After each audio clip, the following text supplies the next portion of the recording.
I made my first $1 million at 23 years old, living in LA with 2 roommates, paying $800 a month in rent. And over the last 8 years, I made over $100 million. But the first $1 million was the hardest. In this video, I'm gonna break down the 5 rules that I followed in order to go from a broke college kid to a millionaire in just a couple of years. Rule number 1 is to live like you're broke. I was making a ton of money investing in real estate right after college, and I was still only paying $800 a month in rent to live in LA. Most people in LA, after they graduate from college, they go and get a nice job. That nice job pays them $80,000 a year, but their living expenses are $75,000 a year. So they're only saving around $5,000 a year. And that savings, they just put into a bank account because it never really accumulates to anything. And with just $5,000 a year in savings, you can't really do much. You can't invest that money into anything. So in order to actually get ahead and get out of the rat race, get out of the 9 to 5, you have to save as much money as you possibly can by living below your means. Because that gap between my income, making $1 million and $800 a month in rent, it allowed me to reinvest all of my money into what was working. And for me, that was investing in real estate, buying single family homes, renovating them, renting them out, selling them, buying apartment buildings, starting other businesses along the way, because I had the money in order to do it and I didn't upgrade my lifestyle. If you want to make your first $1 million liquid quickly, you cannot inflate your lifestyle. As you make more and more money, just keep putting that money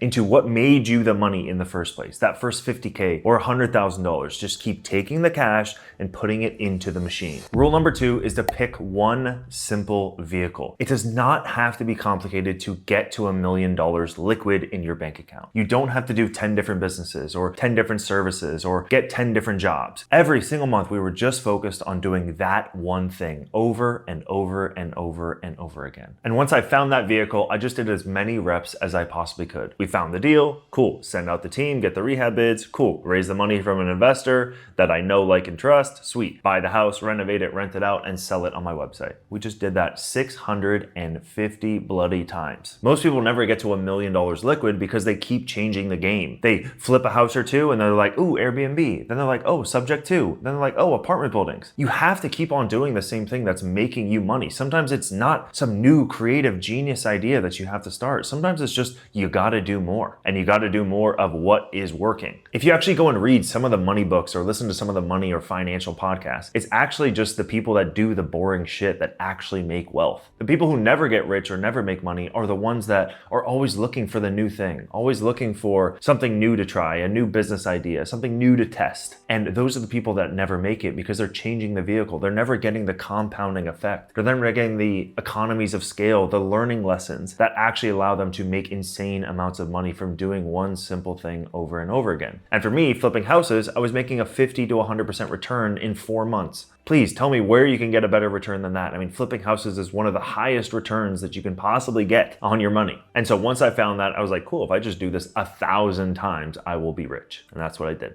And the funny thing is that over my life, when I was making all this money flipping houses, people would come to me and they would bring me these ideas. Antoine, let's do this. Antoine, now let's do this. Hey, let's buy a RV park. Hey, let's buy a mobile home park. And I just remember saying over and over again, no. Like, I'm making 50% returns. No, I'm making 100% returns. No, I'm making 50%. I would just keep saying no. And you know, it's funny looking back on it now when those people came to me with those ideas, which, you know, were probably good ideas. You can probably make money. None of them have made more money than me just doing the same boring thing over and over. And when people would bring me ideas, I would be like, no, let's just flip a house together. Like, I have the system down. I have employees, I have the teams, I have a great network of people on the ground, I have great investors. Like, why are we going to overcomplicate this? I'm making 50% returns. And they didn't want to jump on my bandwagon and do what I was doing. They wanted to go and do their own thing. And I was like, feel free to go do your own thing. Good luck. Let me know how it works. Once you do it, 100 times, give me a call. I never got anybody to give me a call. So don't get addicted to the distraction. If you find something that works, just do it over and over and over again to get to your first $1 million. Rule number 3 is to outwork everybody. It was just me, my brother, and my dad, so we didn't have employees or anything like that. We were just doing everything ourselves. I think I actually ended up hiring my first employee once I actually crossed the $1 million mark. So you don't need employees ways to make $1 million. You can do it all yourself with no team at all to get to $1 million liquid. But you're gonna have to fucking work for it. And I did it in a very, very short amount of time because I was working more than anybody else was. And I was focusing my time and attention on the things that actually move the needle. We're doing 1 house a month right now. How do we get to 3 houses? Well, we need more deals, we need more teams, more construction, more this, more that. Okay, what are the actions I can do for those things? And because I was working so fucking much and I was single and, I lived in Inglewood, which there wasn't much going on, then I decided that I just had to work. And I had to put in that work as much as I possibly could in order to get the results that I actually wanted. Rule number 4 is reinvest aggressively. When I flipped my first couple of houses, I got the cash back. And most people that I see in LA that go and flip a house, they go and spend that money. They take their team out to dinner, they spend $1,000, they go get bottle service, they do all this kind of bullshit. And for me, first of all, I was like separated from my family. My family was in San Francisco, I was in LA. So when we got that money back, the $20,000 in profit, whatever it may be, we were like, all right, how do we do 2 deals from this? How do we do 3 deals from this? We just kept on scaling. And I think one of the other driving factors of this was that there was a goal. The goal was to have my dad leave his job. My dad had been working for 30 years. We immigrated from Canada to the US. And when we came here,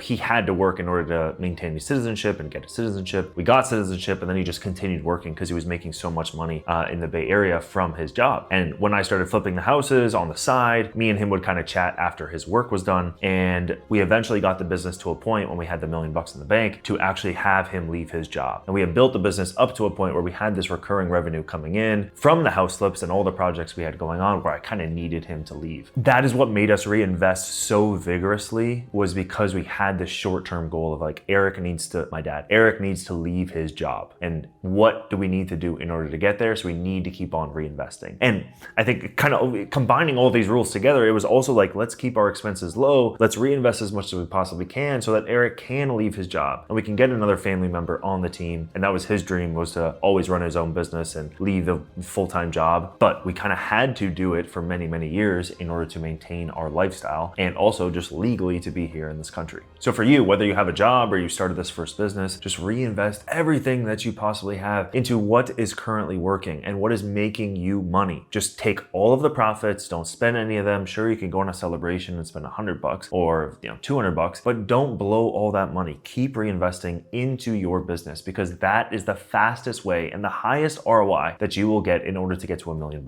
And if you don't have a side business or a side hustle, you just have a job right now, this rule is for you. Rule number 5 is to take many small bets. The biggest thing that I see with 9-to-5ers or people that have a job and they don't really have a side hustle or a service or a product or a business or even an idea, it's like you're just not taking enough chances and taking enough bets because you're worried that people are going to judge you. But staying in your 9-to-5 job, unless you ask for a raise vigorously or leave the company every 2 years and go find a new company that will increase your raise, it's going to be very, very tough for you to get to $1 million liquid net worth. And a lot of people look at me and say, wow, you made your first $1 million at 23. It's like, I've never even worked a fucking job. Like, I've been an entrepreneur since I was 8 years old and I've started a business every 6 to 18 months from 8 years old all the way up to now, and I'm 30. I've tried 30 different companies over my lifetime. I've taken so many fucking bets, and people overcomplicate the bets that you have to take. I was even just talking to my girlfriend a couple days ago and we wanted to come up with this new product for her to launch for her business. And I'm like, don't make the product. Let's just make a landing page and send some traffic to it and see if people pre-order. That's it. And you can do all this with AI now. You can go into ChatGPT or other AI softwares, have them make a landing page for an idea that you have, email it to all your friends and everybody you ever talk to in your whole entire life and see if anybody buys it. If people do buy it, then go make the product. But these are the small bets that I'm talking about. You can go out there and start a business in the next 3 hours. And it doesn't have to be anything genius or creative or crazy. It's like, what do you enjoy doing? Or what is one product that you wish existed? And what is something that you and your friends all talk about? Something that you can actually provide to your friends as a service. Because I guarantee you there is something. You just probably have the ego that's kind of stopping you, or you're worried that you're going to get shut down or laughed at from your friends or family or people you may know. And I've taken so many bets on myself over the last 30 years. We've done marketing campaigns that have flopped. We've run ads that didn't work. We invested in businesses, millions of dollars, and lost all of our money. We bet on people, bet on horses for new companies and new ventures, and those all failed. We started a title company that failed. We started a trucking company that failed. I started a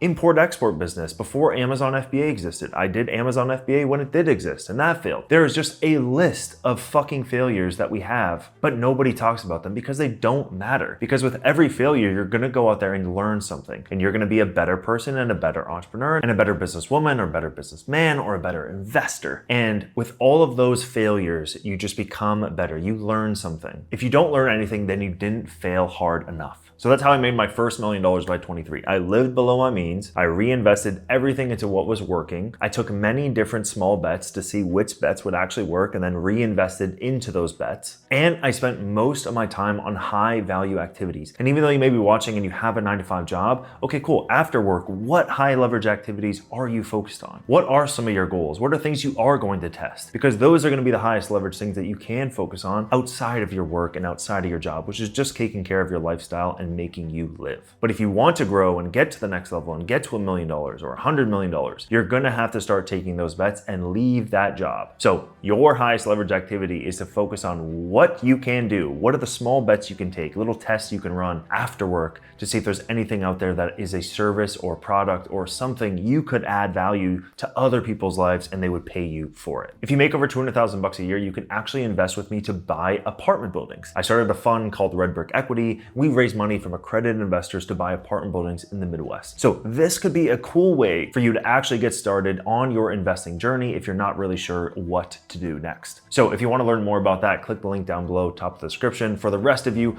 thank you for watching the content. Please make sure to like and subscribe, and I'll see you on the next one.